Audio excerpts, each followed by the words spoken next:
Right, I'm standing on top of dead kings and queens here. We're up at the top of Dunstable Downs, or what's known locally as the Five Knolls. What they actually are is a mixture of Neolithic and Bronze Age burial mounds. Now, just to put this in context, the first of my ancient flood theory videos was filmed from the top of that wooded hill over there. That's Tottenham Castle. Then we drove across the vale over to that point there, which is Ivinghoe Beacon.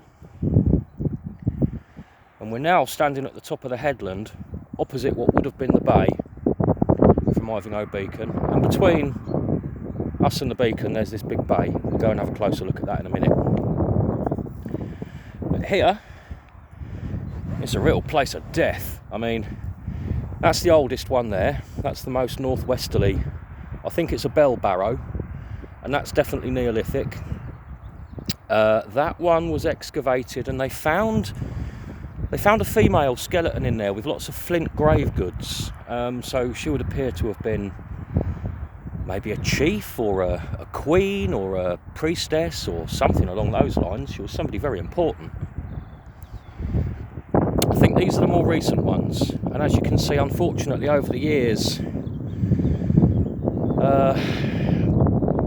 off-road motorcycles and mountain bikers these days, they use them as a dirt track, and they're causing quite a lot of damage. This big chalk scarring straight through the middle of them. It's not the best. They have been repaired in the past. I can't remember who it is who's responsible for it, but they do come and repair them occasionally and sort out all the damage that's done by off-road vehicles. Mind you, I mean, I have to admit, when I was a kid, you don't see it so much now, but you used to get them up here all the time when I was a kid, and that was back in the days when Junior Kickstart was on the TV. I don't know if you remember Junior Kickstart, you know, do do do do do do do do do do. Yeah, it was quite a thing in the 80s. I don't think it's so bad now. But yeah, these ones are thought to be Bronze Age. That one's Neolithic. Now, just over the other side of the road there were, until about 100 years ago, there were another 4 or 5 barrow mounds over there. One was excavated. I can't remember what they found in that one. But once one of them had been excavated, the whole lot got bulldozed to make way for a nice flat golf course, which is pretty horrendous. I'm sure they wouldn't let that happen these days. You'd hope not, anyway. And also, here's another example of horrendous antiquarian archaeology. Look at that.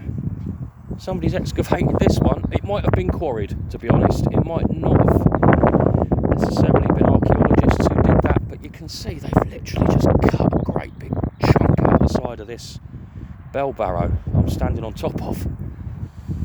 Yeah, let's hope that was ancient quarrying rather than archaeologists.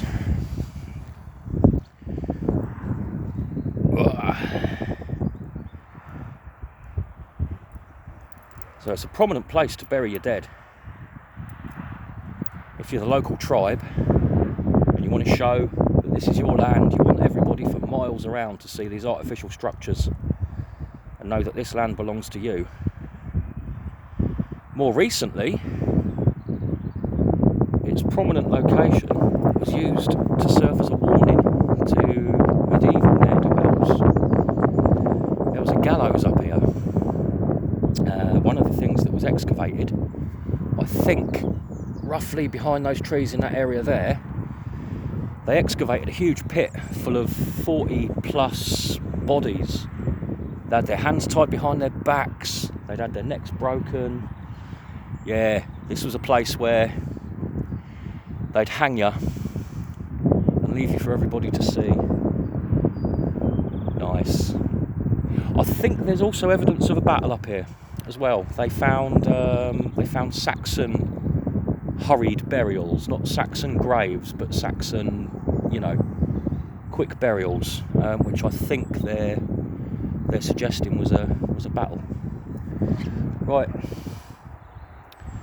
Yeah, there you go. Started at Tottenham Castle, went to Ivinghoe Beacon. Now we're at the Five Knolls. And just before I go back home, I'm going to pop up to the top of that hill there, give you a nice view of the bay. See you in a minute.